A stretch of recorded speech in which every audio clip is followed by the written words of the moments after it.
What's up, YouTubers? It's me, Johnny.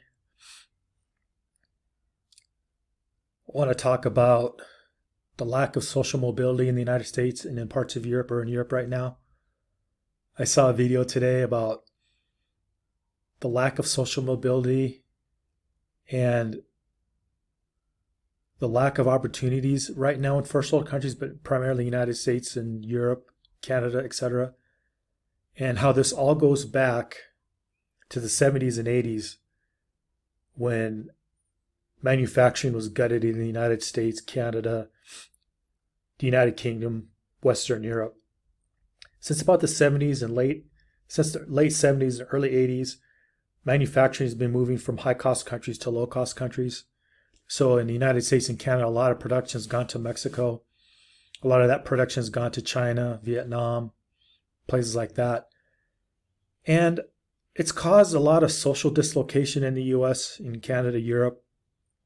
And what's happened over the years is a lot of people got educated or overly educated, and they got degrees that are not really marketable.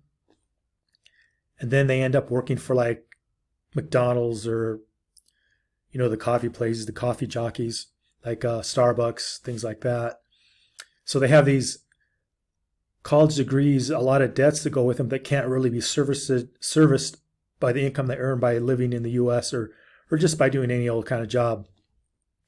So it's like they were educated for the 19th and early 20th century, but the economy has so changed that their skills aren't up to date with the opportunities that present themselves, which creates this huge dislocation with drug abuse, alcoholism. And I think going forward, crime is going to go through the roof. I think murder in the United States is going to go through the roof. And people cannot make this adjustment. While all this has been going on, there's been a lot of videos talking about the Great Reset. Well, I would say some of the videos I've been watching, the Great Reset goes back to the late 70s, early 80s when a lot of this just started. Because if you're old enough, you'll remember back in the day, if you went to high school or if you dropped out of high school, and even if you went to college but dropped out of college, you could go and work in a manufacturing job, you could buy a house, you could support a family, et cetera, save for the future. Now that's pretty much gone. Most entry-level jobs that you get now, you're probably not going to buy a house, not now. Since about 2008, 2009, since about then, I don't think that's going to happen. And you're not going to have a traditional type pension. I'm lucky I have one from when I used to work in manufacturing. But like I said in previous videos, I get the letter from the union every year because the union controls it, that it's in code red, which is their way of saying we're cutting your pension. Now they haven't said it officially, but I'm pretty sure I'll get the letter one day that'll say you won't be getting the pension. But as we speak with Biden in office, I'm sure they're trying to work out a way to bail out the union pensions. Anyways, all this goes back to the 70s and 80s when they had those free trade agreements. If you don't know, you can Google Sir James Goldsmith. He was a famous speculator, stalker. He used to buy companies and then bust them up. And he was famous for saying these free trade agreements would gut the middle classes, would gut manufacturing, create a lot of social distress. And back in the day, I thought he was crazy. Even though I liked the guy, I thought, well, that's not going to happen. But that's exactly what happened. So what he said was going to happen has actually happened. There's not a lot of, from what I can see, there's not a lot of job creation that's replacing the middle classes in the United States or North America and Europe right now. So what we're seeing less and less social mobility. People are frozen into the working classes or the lower classes. The U.S. never used to be that way, but now the U.S. is more like the United Kingdom, where if you're born in the working class, you're probably going to die in it. You're not going to really go above it. Probably not going to own a house. You're probably not going to have any kind of pension. And maybe a good chunk of your life, you probably won't even have a job. So I think what you're going to see is more UBI or more suggestions for that. It will probably happen. I don't know.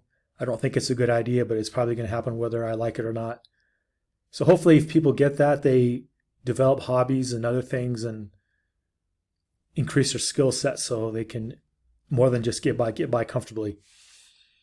Anyways, from the videos I've been watching lately about the Great Reset, the lack of social mobility, the rising crime, I think what's happening now is I've noticed this trend since about the 2000s. The mid 2000s. So 2010, you're seeing more and more young Americans who have either have college degrees or they don't, but because of the lack of opportunities, they've been moving to other countries, kind of what people call digital nomads. So they're living, working, and playing overseas where they can compete. In fact, I really want to emphasize, I think because they can't compete in the US or in Europe, they go overseas. Not all of them, but a lot of them. Again, I want to say not all of them, just a lot of them. So they go overseas, they can compete over there, they can do really well.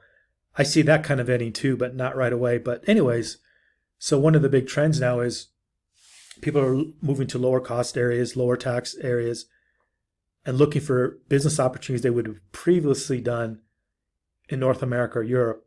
So people who have skill sets that may not be in as much demand in the North America and Europe are going to the developing world where their skill set is more in demand, where they can actually make more money, pay less taxes, and have a lot less regulatory hassle for doing what they do. So I think that trend will continue, but what's unfortunate is a lot of Americans probably are not going to make that transition. A lot of Europeans are not going to make that transition. They're not going to move to another country, take their skills over there, and kind of jump out of that poverty net. Or they're not even going to learn new skills. But if they can learn new skills, they will probably be better off in a low-cost environment where they can still compete. Whereas in North America and in Europe, the cost of living is so high, taxes are so high. In fact, I watched a video that basically said what I've been kind of suggesting, that taxes amongst the wealthy is really not going to go up. Taxes are really only going to go up and affect mainly the middle classes. So if in the United States you're really in the lower classes, you don't pay much in tax, except for inflation and sales tax. Quite a few people in my family have had the experience where they give back all the income tax they pay because they don't even earn enough to really pay income tax. So that's all I mean by that. And I'm not trying to be inflammatory, but it's just if you're more upper middle class, you're more likely to be hit with more and more taxes going forward. If you're more in the lower classes, you're either exempt or you don't have to pay that much, or there's some finagling you can do to kind of get around that. And that's how I kind of see that unfolding. But I was really not saddened, but I'm a little bit I'm not surprised, but I'm starting to see more and more content come out from YouTube influencers talking about how it's getting harder and harder to compete in the U.S. if you don't really have skills. It's getting harder and harder to compete if you don't live in a safe environment. It's getting harder and harder to compete if you didn't come from a two-parent family with mom staying home and learning basic communication skills, things like that, which you think, well, it doesn't give you an advantage, but it actually really, really does. That's why a lot of times I suggest to people living overseas, because things are like the way they used to be in the United States in the 1950s and 60s. Women, for the most part, don't really work that much, despite what you hear constantly in certain Facebook groups. And there's more traditional values and things like that. There's more stability in the family and things like that. I especially suggest that for a lot of the guys who want to get married and things like that, but that's beyond the scope of this. And